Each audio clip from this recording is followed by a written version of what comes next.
السلام علیکم ورحمۃ اللہ وبرکاتہ۔ وعلیکم السلام ورحمۃ اللہ وبرکاتہ۔ یہ ہمارے بہت عزیز اور بہت چہیتے ماشاءاللہ میرے دوستوں میں ہیں،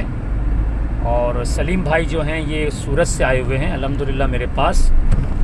اور کل ان سے میری ملاقات ہوئی میرے مکان پہ، تو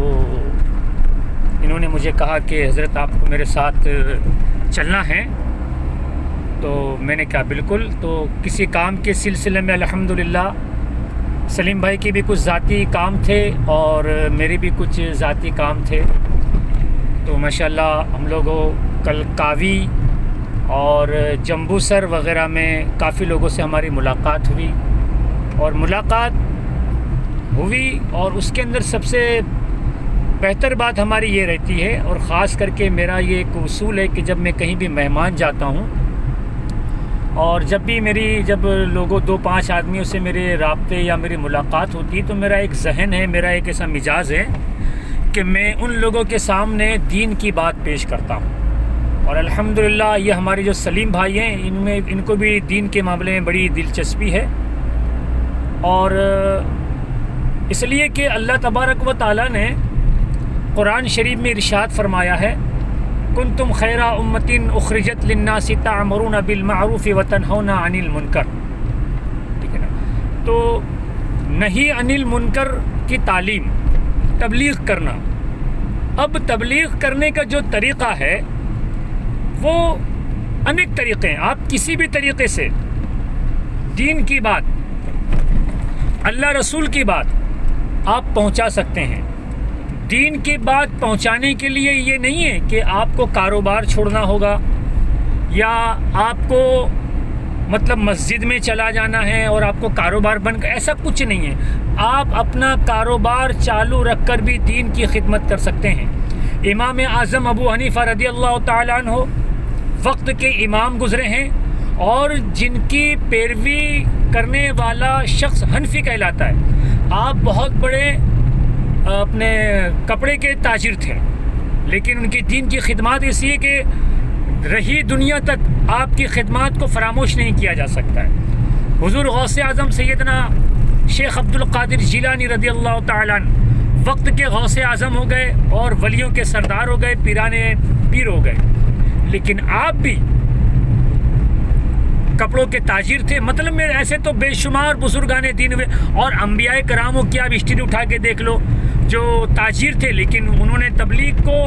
فراموش نہیں کیا، اس لیے کہ تبلیغ کا جو کام ہے، دین کا جو کام ہے، یہ ہر مسلمان کے لیے ضروری ہے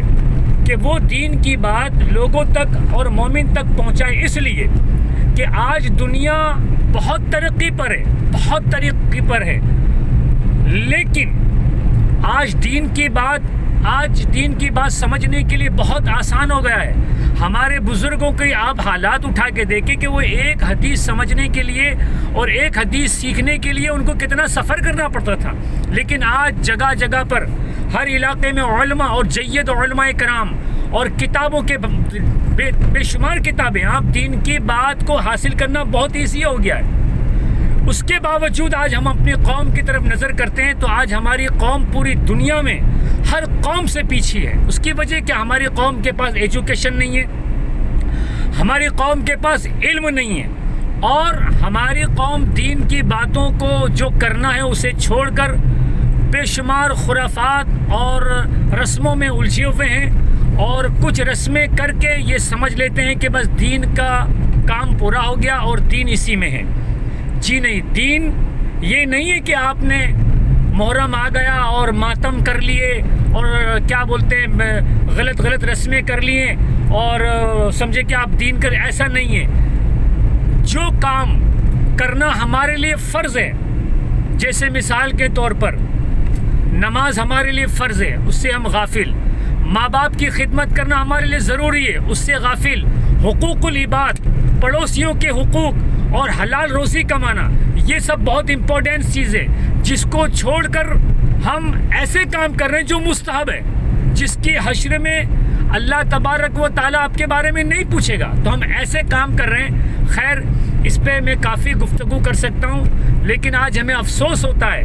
کہ آج ہماری قوم کس طرف جا رہی ہے۔ تو آج ہم سفر میں ہیں، جا رہے تھے تو ہمارے سلیم بھائی نے کہا کہ حضرت آپ کچھ دین کی بات بتائیے تاکہ میں دین کی بات سنوں بھی. تو میں نے ضروری سمجھا کہ جب دین کی بات بتائی جائے تو آپ کیوں اکیلے, آج ٹیکنالوجی کا زمانہ ہے تو ہم کیوں نہ استعمال کر کے ہزاروں اور لاکھوں آدمیوں تک اپنی بات کو پہنچائیں. تو اگر میری بات میں کچھ کمی پیشی ہو اور میرے بولنے میں اگر